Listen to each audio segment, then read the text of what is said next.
All right, this is the Khoodeelaar campaign, Khoodeelaar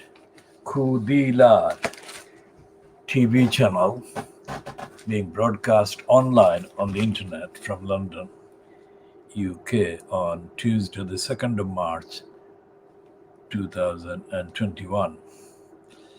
And anyone who is viewing this for the first time, of course, would need to know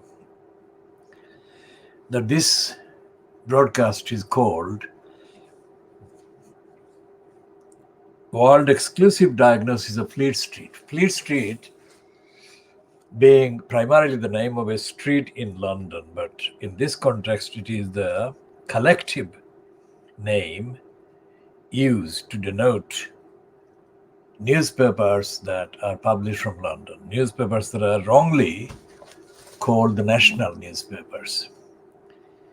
And we have explained this before, but the national is completely inappropriate and incorrect because the papers like this one, papers like this scum, we call it the scum because overall the role of the title, which is owned by the man called Dirty Digger by the Private Eye magazine, Rupert Dirty Digger Murdoch, has had the agenda right from the beginning of his ownership of this scum from the beginning of the 70s, I think, or just starting from the end of the 1960s. His agenda contains all the wrong things. Remember what we're saying. All the wrong things that are in need of being opposed and restricted and curbed and ended for the sake of society, for the sake of fairness and justice and tolerance and universality and rights of people universally. So the scum is literally, if you look up the word scum, it's dirty. So it's really Dirty Digger and the scum are one and the same thing.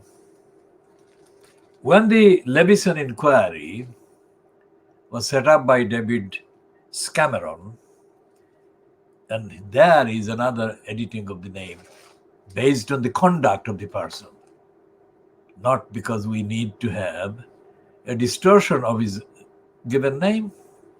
Scameron has been promoted as being somehow linked to the royal family. Now, the reason why that is important is because that is the part of the evidence of the brainwashing, the predisposition of the gullibles, that is the 52%,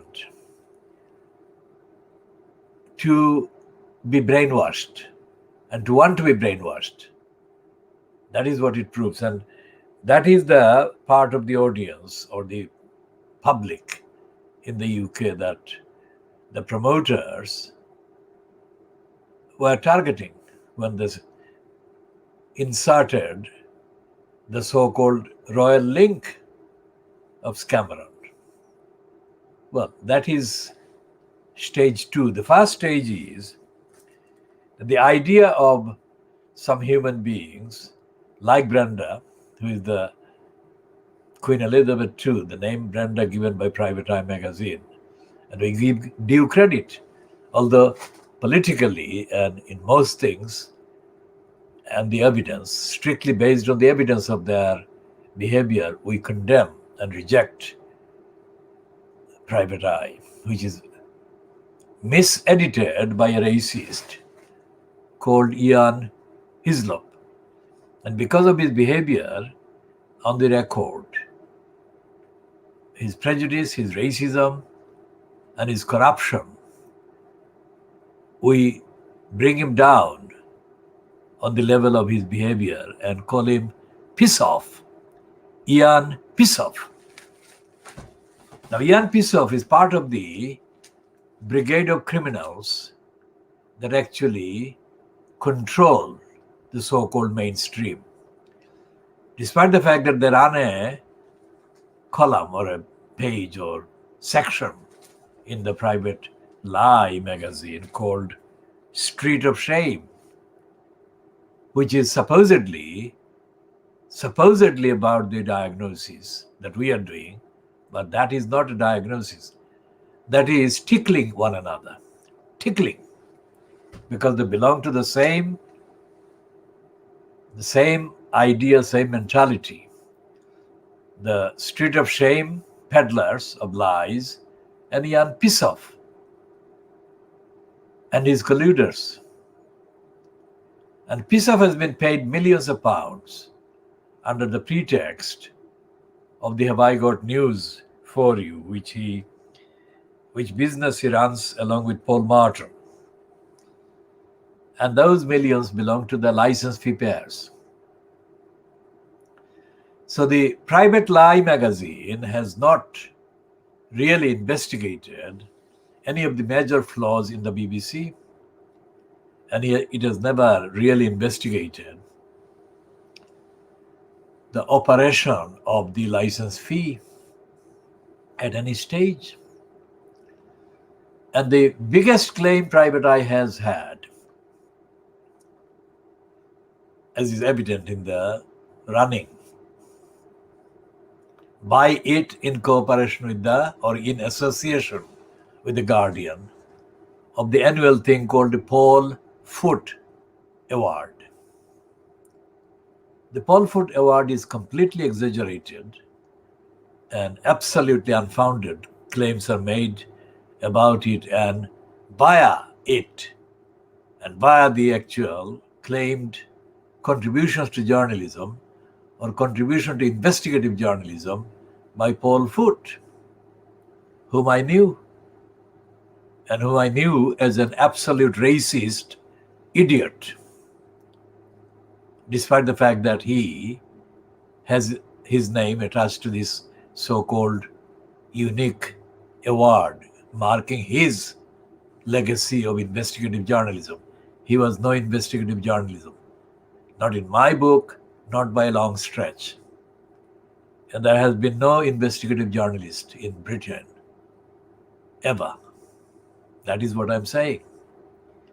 Reporting the truth, reporting the evidence does not constitute investigative journalism.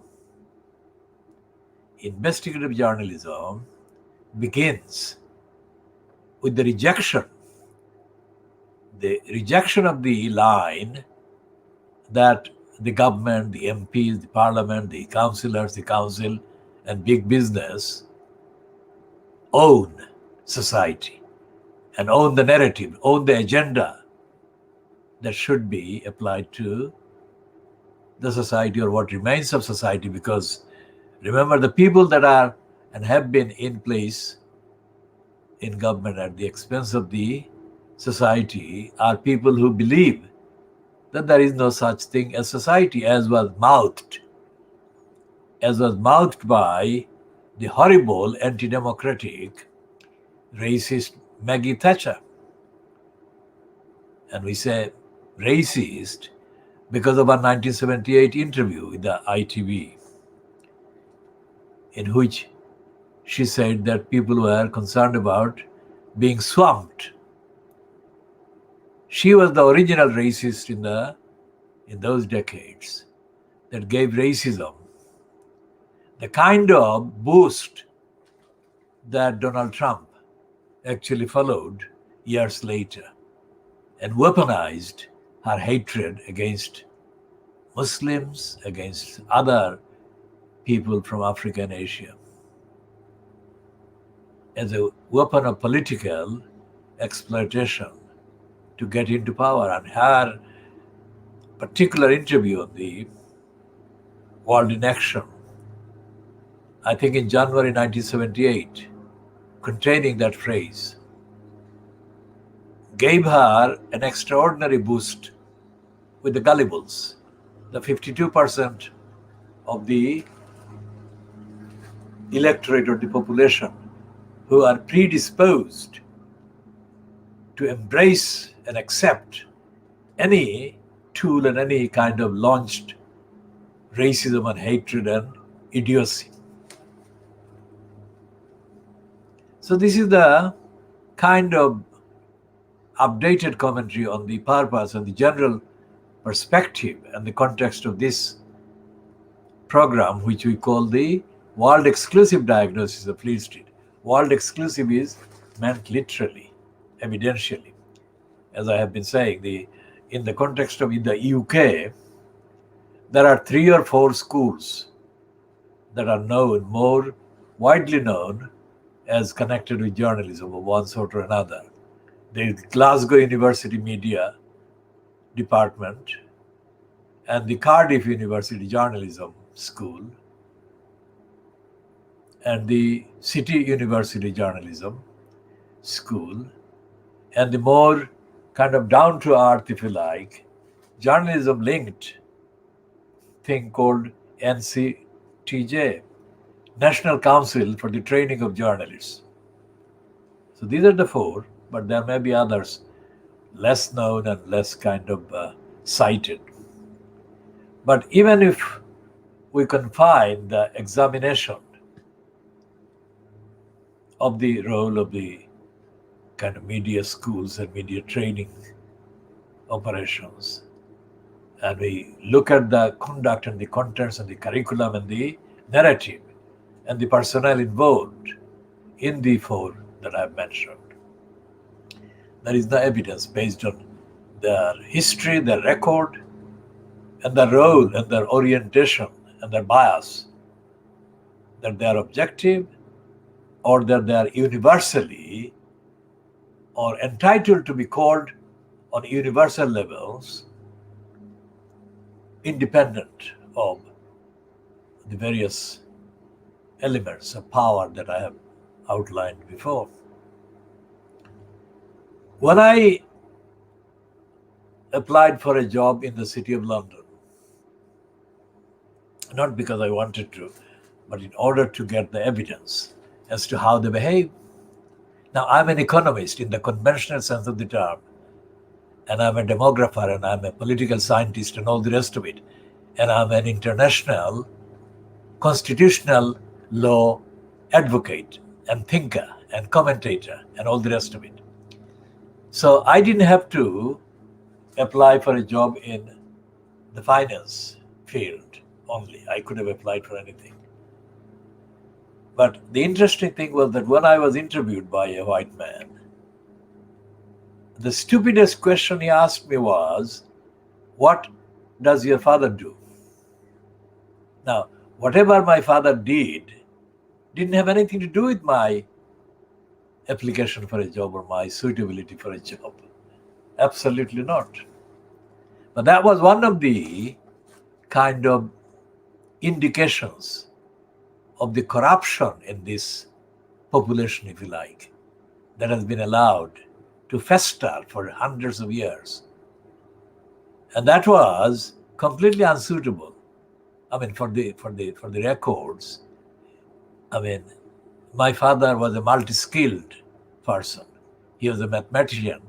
He was a mathematician of extraordinary abilities.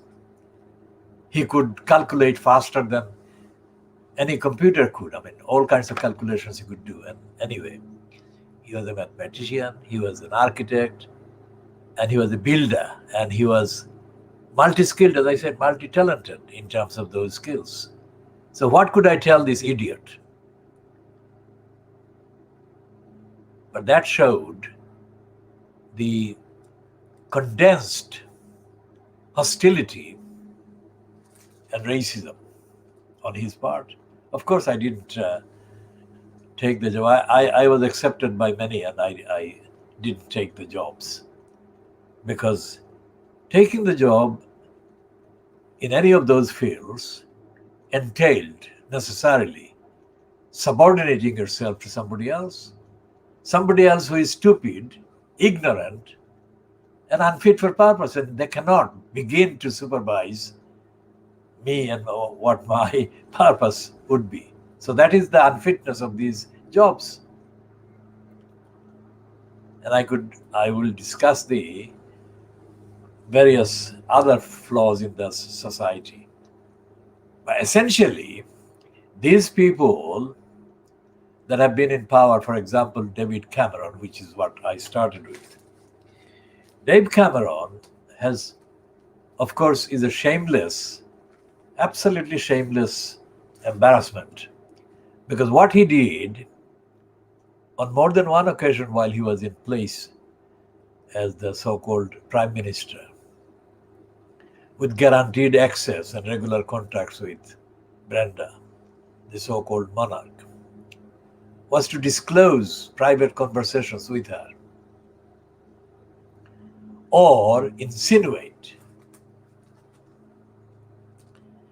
as he said, that she was purring. As he said, she was purring on the occasion of one kind of news or newsy event. That is pathetic, infantile behavior. Because even though we don't accept or we don't like or we don't support the idea of the monarchy anywhere, not just here but anywhere, we think that even Brenda has the right to have her confidential conversations respected as confidential. There is no fundamental gain to any cause for democracy or transparency by a scammeron abusing his access to the Brenda or abusing his presumption about what Brenda would be doing, which is what he exhibited in telling some journalists or others, or in front of journalists or reporters, that Brenda might be purring, or was purring, or something like that, something very similar. But the word and the concept of purr or purring did appear in that conversation. So when we look at Cameron's entire time at number 10 Downing Street,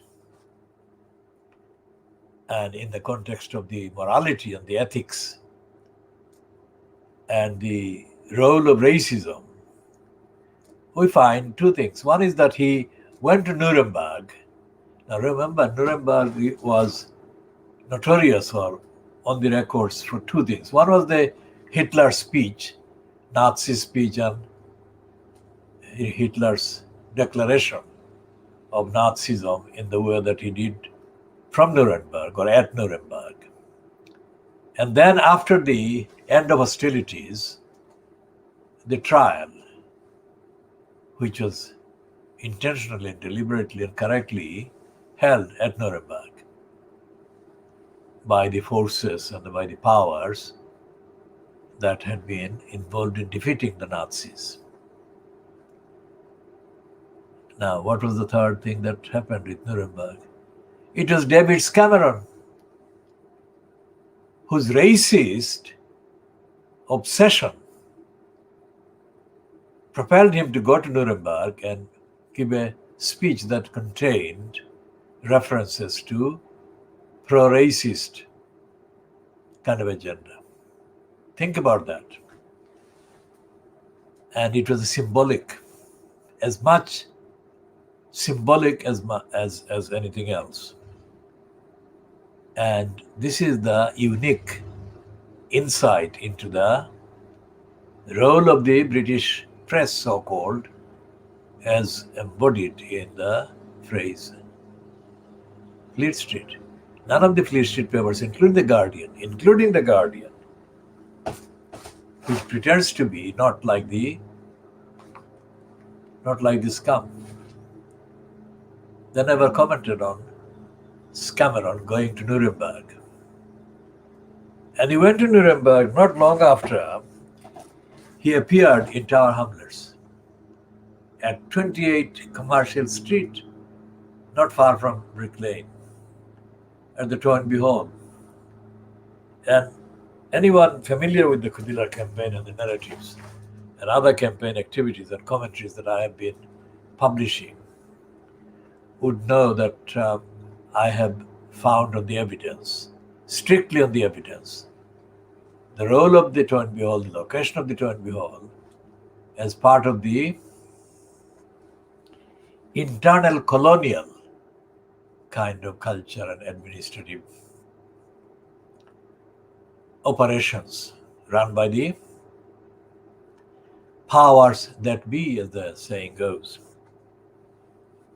So Toynbee Hall is a location and an address and a symbol of the subservient role that are assumed by the powers that be to be played by the Toynbee Hall itself, and through it by the local community that is infected by the virus of corruption through the location of the Toynbee Hall. Toynbee Hall was, of course, modeled after the establishment, and the people, the Barnetts, the Canon Barnett, who was involved, were very much racist couriers of imperialistic tendencies and mentality. Now, at the time of the founding of the Toynbee Hall, there were hardly any, most certainly there were not people from Bangladesh today, because Bangladesh itself wasn't there, and even before that Pakistan itself wasn't there. India was there, but the other two weren't there because they were part of the same subcontinent. And what the Toynbee Hall does and has been doing is to serve as a courier of the footnotes for the establishment. Now, the role of the Toynbee Hall is, as peddled in the propaganda, is that of a socially liberated and liberating organization and a platform. But the behavior of David Cameron put paid to that and exposed that as a sham and a lie, and a racist lie at that, and the anti-poor people lie as well. Cameron, I think, surfaced in the Toynbee Hall in February 2011, I think the year after, calendar year after Gordon Brown gave away the claim to number 10 Downing Street. And Cameron delivered a speech against the people pushed into poverty and against the people in deprivation. But the line that the Toynbee Hall has been able to enjoy in the mainstream so-called media and Fleet Street is that it is doing the opposite, that it is liberating, it is helping, never doing any such thing. Toynbee Hall is a subtly operated platform which can correctly be called a cesspit of criminality and lying and denial. So Cameron came there. He didn't go to any of the Oxford or Oxbridge platforms at that stage. He came to Toynbee Hall for the known reason that any spiel delivered from Toynbee Hall would be treated by the racist and corrupt mainstream media as a definitive proof of Cameron's connecting with the deprived and the disenfranchised. Cameron gave the spiel, which was, I think, the transcript was published, of all places, by the corrupt and racist New Statesman and Society, which I abbreviate to New SS. And the reason I call it New SS is to emphasize the role that the New SS plays as a subtle courier of racism en route to the destination of Nazism and fascism and lack of democracy. Now, I have had direct confrontations with several so-called editors of the New SS, and that is partly the reason why I called it New SS. They're liars and they're racists. The main one that I had the longest confrontations with was, of course, the Nepalese-linked Anthony Howard. Again, like Paul Foot, Anthony Howard has been given an allocation in the mainstream as a serious journalist. Anthony Howard was a crafty self-promoter, racist liar. Although part of his parentage came from Nepal, he was as racist, even against the other Nepalese, as any of the all-white linked racist would be in Fleet Street. I mean, Anthony Howard even has a kind of award named after him, not as widely known as the Paul Foot Award, but he has one. And one of the recipients of this award was, was Lucy Fisher. Now, Lucy Fisher has been working or has been employed by the Times apart from anything else. And she has got a regular kind of platform on the BBC and the Sky News, allegedly doing what we are doing, that is to say, reviewing the papers. She never does review the papers. But that's the slot. And that is another factual contrast and distinction that exists between what we do, world exclusive diagnosis of Fleet Street, and what those tokenistic reviews do. We do independent, factual, investigative examination of the contents, the role, and the history and the record of these papers, while those ones do the opposite. They promote the front pages and promote the line that they are there to promote. And the fact is that in order to be able to say what I have just said, a lot of time, a lot of energy and effort has to be given to the task of examining these. So watching television has not been the same ever with us as it is with most people. We actually have to engage with the surface, the presented kind of surface, and the contents behind, and the backgrounds behind. Everything we have said against Ian Pissoff and Private Lie, let's say over the last 30, 40 years, is factually vindicated and verifiable. So anyone watching this and thinking that maybe a bit kind of moderated words would be suitable. No, it wouldn't be, because that the strength of the opinion must be proportionate to the actual sickness of the racists and the liars. And you cannot say sickness by disguising it with another word or any of the alternative words. Because Private Lie claims to be morally on a higher plane than it is. And it has got among its contributors people who also work with the Communist Party Morning Star and private lie is very much a right-wing operation and a racist operation. And how do they kind of square the thing?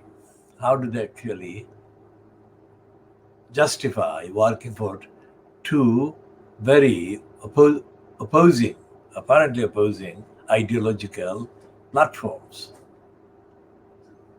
Because the CPGB's Morning Scar, the scar is like our editing it because of its corruption in the contents of the role. Never would accept that it is a racist organ, but it is. Nobody else is saying it, we are saying it. And we're saying it because we also have known many of the contributors or writers or byliners as being racist. And executives on the Morning Scar. So the diagnosis of Fleet Street is being done on 10 or 20 different levels, looking at all aspects of the operations, the thinking, the agenda, the narrative, and the impact and the implications and the damage and the detriment they do to society, to individuals. So of all the things that are happening in the mainstream, let's say, Rupert Murdoch's scum thinks that having a go at Harry and Meghan is the most important thing. And what it is doing on the right, on the image to the viewer, on the right of Duke, the Duke's face, what it says is that as Philip lies ill in hospital, surely it's time to delay your TV interview with Oprah. Now, they've been talking for weeks about the interview having been taped already. So, how obscene and how stupid and illogical to ask Harry and Meghan to delay the interview. How can they delay the interview? They have been trailing it. They have been doing dozens of digs at Meghan and Harry based on that interview. And they're now saying that that interview should be delayed, by which they mean, of course, that the airing of it should be delayed. And they're saying that because they're saying that it's the fault of Harry and Meghan that Brenda's husband has been fallen ill. Brenda's husband is a 100-year-old man. And they're saying that Harry and Meghan have caused him distress and illness and worse, whatever else they are accusing, insinuating against Harry and Meghan.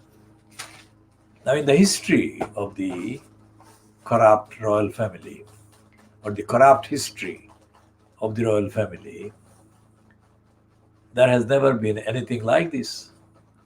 Because there has never been a kind of publicly known associate or wife or husband or spouse or even a friend of any member of this family who has been black or African or Asian. Of course, there has been a completely different treatment given to Indira Nehru's father, Jawaharlal Nehru, who is now admitted, of course it has been known for a long time, but it is admitted now that he had an affair with the wife of Mountbatten. Mountbatten is this one's uncle, Philip's uncle. And Edwina Mountbatten had an affair that went on for years with Nehru. Very emotional affair. But the British press have treated Nehru as a positive thing, unlike their treatment of Meghan Markle, who on every level deserves to be treated much more with much more dignity and respect than she has been. Because she is married, legitimately married. And Jawaharlal Nehru was not married to Edwina Mountbatten. So that was an illicit, adulterous relationship, which on all counts should have been kind of rejected and condemned. Yet they were treating, and they still treat, Jawaharlal Nehru as if he is an equal, a status that they are refusing to give to Meghan Markle. So these are the fact-based comments and diagnostic findings that we are sharing with anyone who is viewing this. And the other thing is that we don't circulate, we don't kind of promote this channel, and we don't want viewers in large numbers, because that would be actually giving away the principle.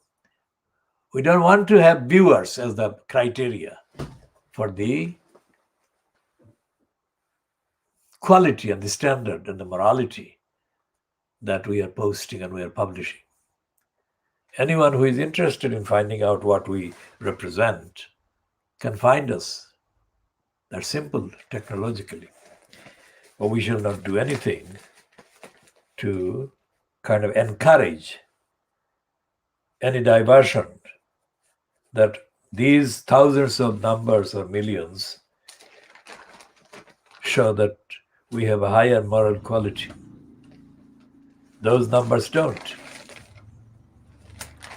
It's the content and the date and the time and the timing that matter. And what we are saying that we are offering and we are making available gratis to anyone who is viewing it so far, the fruits of our endeavors to search for the truth, identify the truth and defend the truth.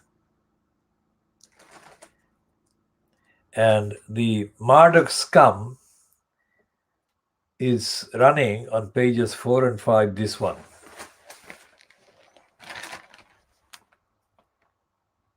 What is pretty shocking? Is it shocking that David Cameron and George Osborne and Ian Dracula Duncan Smith forced thousands of white people, the gullibles, to commit suicide? Is that shocking?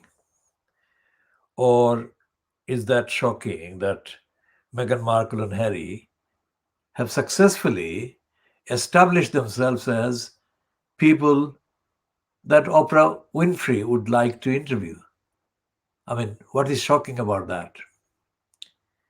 The shock is actually in the fact that the scum and Brenda and her other kind of promoters in Fleet Street cannot handle it, because the reach, that is the level of and the number of people who will be watching the Oprah interview, would far exceed, that is, be many times more than the number of people that would be paying any attention to the propaganda that the scum and others in the Fleet Street are running against Meghan and Harry.